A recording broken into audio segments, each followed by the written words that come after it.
क्या आपको मालूम है कि किसी भी वैल्यू की पावर अगर ज़ीरो हो जाए और किसी भी नंबर की पावर ज़ीरो हो जाए तो वो 1 के बराबर होता है। हम बहुत सारे सवालात मैथ में ऐसे सोल्व करते हैं जिसमें किसी भी वेरिएबल की पावर ज़ीरो हो जाती है तो सर कहते हैं कि 1 इज़ इक्वल टू 1।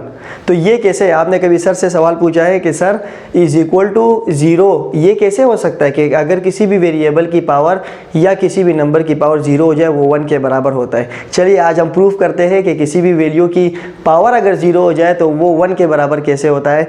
आप अगर मान लें कि मेरे पास एक वैल्यू है जिसे हम x कहते हैं, ये एक वेरिएबल है और इसके नीचे एक वेरिएबल डिवाइड कर रहा है, तो क्या ये आपस में अगर मैं इन दोनों को डिवाइड करूं तो ये इक्वल टू 1 होगा कि नहीं। जैसे अगर मैं इसे और इसे कैंसिल कर दूं ये इक्वल टू 1 होगा कि नहीं, बोलो 1 होगा ना। अब मैं क्या करता हूं कि अगर यहाँ पर x की पावर है, आप लोगों ने ये सुना है मल्टीप्लिकेटिव इनवर्स, ये भी नहीं पता, चलो ये भी देख लो। किसी भी नंबर के अगर इनवर्स आप लेते हैं तो वो हमेशा इक्वल टू 1 के बराबर होता है। मल्टीप्लिकेटिव इनवर्स, इस x का इनवर्स ये होता है मल्टीप्लिकेटिव इनवर्स। मल्टीप्लिकेटिव मतलब मल्टीप्लाई, इनवर्स का मतलब उलट। मल्टीप्लाई का उलट क्या होता है, उसका डिवाइड। तो ये क्या है x और इसका इनवर्स क्या है डिवाइड में। तो अगर मैं x को और x से कैंसिल कर दूं तो ये क्या बचेगा 1। ये यहाँ तक के अगर मैं आपके साथ ये लिखूँ कि किसी भी बहुत बड़ी वैल्यू लिखूँ मैं आपके साथ 4x स्क्वायर y के क्यूब 3 4 और यहाँ भी लिखूँ कि 4x स्क्वायर y 3 और 4, ये अगर बहुत बड़ी वैल्यू है, लेकिन आप लोगों ने इसका ख्याल रखना है कि इसकी होल पावर कितनी है 1, यहाँ पर इसकी होल पावर कितनी है 1। तो अगर मैं ये वाली वैल्यू डिवाइड से मल्टीप्लाई में लेके जाऊँ तो ये क्या हो जाएगा 4x स्क्वायर y 3 4 मल्टीप्लाई, और आपके मैथ के रूल के मुताबिक कि कोई भी वैल्यू डिवाइड से मल्टीप्लाई में जाती है तो उसकी होल पावर क्या हो जाती है, होल पावर यहाँ पे हो जाती है -1। क्यों? क्योंकि अभी मैंने आपको बताया कि a या आप लिख लो 5 मल्टीप्लाई और नीचे क्या लिख लो 5, तो ये इनवर्स है इसका। क्यों? ये जब डिवाइड से मल्टीप्लाई में जाएगा तो इसकी पावर है 1, इसकी भी पावर है +1, ये जब ऊपर जाएगा इसकी पावर हो जाएगी -1। जब बेस बड़ी वैल्यू जब ऊपर जाती है तो इसकी जो पावर होती है वो हमेशा अपना साइन चेंज करती है।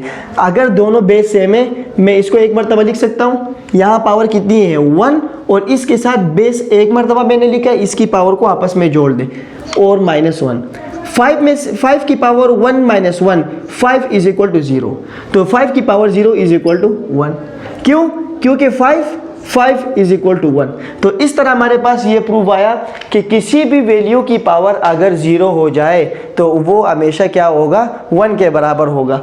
एक मिसाल और देख लेते हैं कि अगर आपके पास लिखा हुआ हो 3 और यहाँ नीचे लिखा हो 3, हम यूजुअली क्या करते हैं कि 3 1 जा 3 3 1 जा 3, तो हमारे पास रिजल्ट आता है 1। ये कैसे आता है, यहाँ पर ये जो लिखा हुआ है 3/3, इसे मैं ऐसे भी लिख सकता हूँ 3 मल्टीप्लाई 1/3।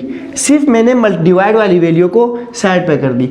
यहाँ पर पावर कितनी है 1, यहाँ कितनी है 1, ये जब ऊपर शिफ्ट करेगी तो 3 -1 हो जाएगी और 1 -1 विच इज इक्वल टू 0, और ये किसके बराबर हो गई 1 के। ये 1 के क्यों बराबर हो गई, ये सारा रिजल्ट जब मैं देख रहा था तो यहाँ पर मेरे पास ऑलरेडी रिजल्ट क्या बचा था 1। 3 से 3 कैंसिल करो क्या बचेगा 1।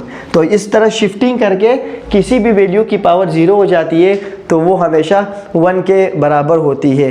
सही, तो ये थी हमारे पास कोई एक छोटी सी ट्रिक जिसमें हमने ये सीखा कि किसी भी वैल्यू की पावर 0 हो जाए तो वो किसके बराबर होती है 1 के, क्योंकि इसे मल्टीप्लिकेटिव इनवर्स कहते हैं। मल्टीप्लिकेटिव इनवर्स आपने पास जल्दी नोट कर लीजिए, कॉपी निकालें और जल्दी से लिखे कि मल्टीप्लिकेटिव इनवर्स बराबर होता है 1 के, एडिटिव इनवर्स बराबर होता है 0 के। ये कैसे? अगर आपके पास 3 है पॉजिटिव में, एडिटिव इनवर्स 8 का इनवर्स क्या होता है पॉजिटिव का माइनस, तो आप इसके जब इनवर्स लगाएंगे तो प्लस माइनस माइनस 3 से 3 निकाले रिजल्ट क्या आएगा 0।